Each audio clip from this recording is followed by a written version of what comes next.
इस मंशा से आप आए हो, इस कार्यक्रम की एक संदेश लेके पूरे लोगों को जाना है।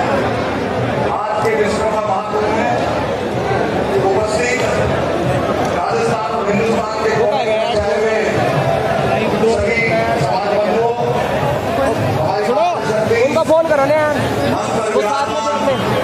साथ में सभा के अध्यक्ष आदरणीय रामपाल जी, हमारे प्रदेश सभा के अध्यक्ष कार्यक्रम का आयोजन किया जा रहा है।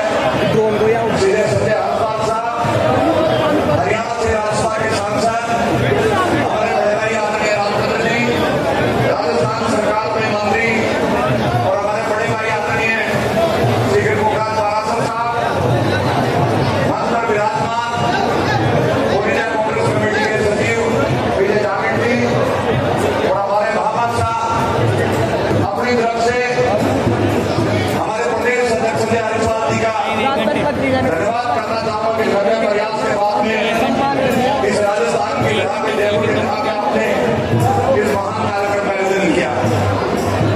मैं इस बात के लिए धन्यवाद करना चाहूंगा मातृशक्ति का कि लंबी तादाद में आप लोग इस कार्यक्रम में शामिल होकर हमारे सारे भाइयों का आपने हौसला अफजाई की, उसके लिए आपके लिए धन्यवाद करना चाहूंगा। आज का जो कार्यक्रम का आयोजन का मुख्य मकसद मेरे पूर्व वक्ता ने बड़े विस्तार से आपके सामने चर्चा करी है कि जिस जिस उद्देश्य के आप बैठे हुए हैं, महाभारत की लड़ाई की शुरुआत हो चुकी है। इसमें कौन अभिमन्यु होगा, कौन इससे दौड़ होगा, कौन किस धरदास होगा और किस व्यक्ति को भगवान कृष्ण का पता करना है, उनकी आने वाले 2 महीने के बाद में आपको तय करना है। मैं निवेदन करना चाह रहा हूँ समाज के सभी बंधुओं से, मैं भावना साहब से निवेदन करना चाह रहा हूँ कि सबसे बड़ी बात भैया ढोल बंद करिएगा। सबसे बड़ी बात कि पूरी राजस्थान से बाहर से लोग आए हुए हैं। अब किस मकसद के साथ इस मकसद का अगर समाधान नहीं होता तो इस कार्यक्रम का कोई मायना नहीं है। सबका लक्ष्य एक है, सबका टारगेट एक है। महाभारत की लड़ाई की तहत जो अर्जुन का जो टारगेट था, एक लक्ष्य था कि राजस्थान की विधानसभा में आपका प्रतिनिधित्व हो, देश की 540 संसद में आपका संसद हो। इसी प्रकार में बैठक खाता लोग शामिल हुए, एक मैगजीन चलाते थे और देश के उद्योगपतियों को संपर्क करके समाज को आगे बढ़ाने की बात करते थे। वो उनको याद करना चाहिए, जिसकी वजह से आज आप सारे लोग इकट्ठा हुए। मैं आपसे निवेदन करना चाह रहा हूँ, हमारी एक बहन जी बोल रही थी कि महिलाओं को आगे करना चाहिए, महिलाओं को आगे करना चाहिए। मैं सारे समाज से अपील करना चाहूंगा, राजनीति भिक्षा में नहीं मिलती, छीननी पड़ती राजनीति। आपको मानसिक तौर पर तैयार होना पड़ेगा, तब जाकर आज में आपकी हिस्सेदारी बढ़ेगी। मैं आपसे निवेदन करना चाह रहा हूँ, आगे से नहीं मिलता कभी राजनीति का हथियार। राजनीति का हथियार के लिए आपको अपने आप को तैयार करना पड़ेगा। वो महाभारत के अभिमन्यु की तरह आपको लड़ाई करनी पड़ेगी, उत्तर करने को तोड़ने का आपको प्रयास करना पड़ेगा। मैं निवेदन आपसे करना चाह रहा हूँ। साथियों, महिला शिक्षा की आवश्यकता है, नौजवान की शिक्षा की आवश्यकता है। समय के हिसाब से अगर परिवर्तन नहीं किया तो समाज भी चला जाएगा। व्यक्ति को भी राज्यसभा से की व्यक्ति डालती है और दूसरा व्यक्ति इस राजस्थान की 200 विधानसभा में आपकी आशीर्वाद से गिरा आती है। मैंने रस्ते को खोल दिए, इस रस्ते को चौड़ा करना करने का आपका काम है। निवेदन करना चाह रहा हूँ, ये रास्ता देखिएगा, इसकी ताकत को एहसास करिएगा, समझिए करेगा। जब 8 करोड़ जनता के लिए कानून बनता होगा, वहां आपका व्यक्ति नहीं है, आपके लोग नहीं, आपकी बात कोई सुनने वाला नहीं है, कोई सुनने वाला नहीं है। मैं आपसे आग्रह करना चाहूंगा, आज 20 करोड़ की आबादी है, 20 करोड़ की आबादी में आपका प्रतिनिधित्व जीरो। 1931 में पहली बार इस देश में जात के आधार पर जनगणना शुरू की गई थी।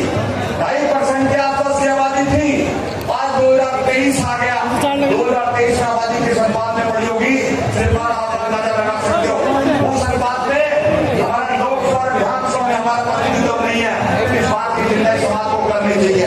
अपने 5 हो सकते हैं, अगर मजबूत नहीं रहोगे तो एक भी चला एक भी जा सकता है। एक भी अधिक बात आपको अंदाजा विश्वास से रखना चाहिए। आज का जो कार्यक्रम है, जो खाली राजनीतिक कार्यक्रम है, वो राजनीतिक और विश्वास की चर्चा होनी चाहिए। मैं आपसे आग्रह करना चाहूंगा कि राजस्थान की सरकार का मैं धन्यवाद करूंगा। हमारे अध्यक्ष जी ने कहा था कि ओबीसी का जाति वर्गीकरण होना चाहिए। मैं राजस्थान के मुख्यमंत्री का धन्यवाद करूंगा, 6% आरक्षण दिया हम लोगों को, और राजस्थान में वर्गीकरण कर दिया गया और कुछ लोगों ने विरोध भी करना स्टार्ट कर दिया। अगर आप लोग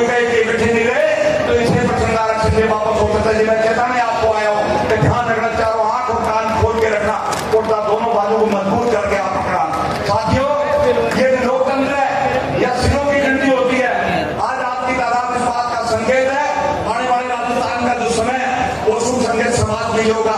इसी आधार पर मैं समाज के नेताओं से आग्रह करूंगा रामपाल जी से इसी तरह का महाकुंभ आप मध्य प्रदेश और छत्तीसगढ़ में करें ताकि वहां की सरकार में भी आपकी हिस्सेदारी हो।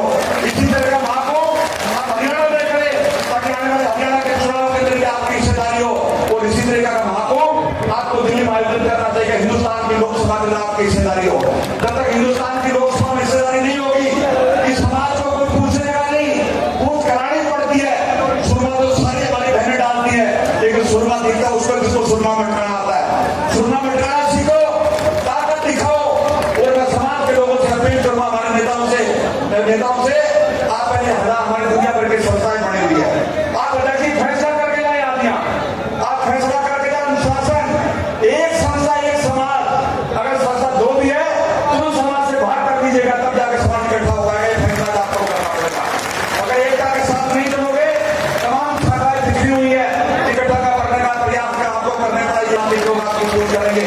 देखा जब चुनाव था मैं निवेदन करना चाह रहा हूं आप लोगों से कि आज आप आए हो समाज का संदेश लेके जाए, संदेश लेकर राजनीतिक संदेश किस तरीके से दोस्तों की विधानसभा में आपकी हिस्सेदारी ज्यादा से ज्यादा बढ़े। वो मेरी मंशा है एक ही जगह 5 लोग होना चाहिए ताकि मिलजुल के जो 10 सारे गांव देहात के अंदर हमारा व्यक्ति बैठा है उसके सुनाई हो, उसके लिए कानून बने। मैं सच्चे अनुसार से निवेदन करूंगा राजस्थान के मुख्यमंत्री का संदेश है, ये संदेश इस आयोजन की सफलता के लिए उन्होंने भेजा है। इसके अलावा कोई बात नहीं। मैं राजस्थान के मुख्यमंत्री जी का धन्यवाद करूंगा इस कार्यक्रम के आयोजन के लिए। आपको बधाई भेजा, आपको आशीर्वाद किए संस्था को जिसका संदेश आप पढ़ के सुनाएंगे अपने भाषण में। ये मुख्यमंत्री जी का संदेश उन्होंने भिजवाया आपका। साथियों आपका जो कार्यक्रम है इस कार्यक्रम में क्या मायने है, ये राजस्थान के मुख्यमंत्री की मैं मिसाल में कायम करना चाह रहा हूँ, मिसाल करना चाह रहा हूँ। इसलिए दोस्तों आज आपने हमें याद किया, हमारे समय के साथ समय सीमा बांध दी गई है। मैं 40 मिनट से कम नहीं बोल रहा हूँ, मैं तो कम बोलता हूँ लेकिन आपकी मर्यादा का ख्याल रखूंगा। मैं सीमा नहीं तोड़ूंगा। मैं अनुशासित आदमी हूँ, मैं अनुशासित आदमी हूँ। इसलिए आपकी भावना और समाज की भावना का मैं कदर कर रहा हूँ कि आज का जो फैसला आपकी ताकत निश्चित तौर पर इस देश में संदेश के तौर पर जाएगी। और मैं उम्मीद करूंगा आने वाले जब नई 2023 की जब नई विधानसभा होगी, 2024 की जब नई लोकसभा होगी, निश्चित तौर पर आप इस मंशा और विश्वास के साथ आए हैं। लोग आपको दिखाई देंगे और आपकी लड़ाई हिंदुस्तान की लोकसभा में और राजस्थान की विधानसभा में आपकी लड़ाई करते आएंगे। तमाम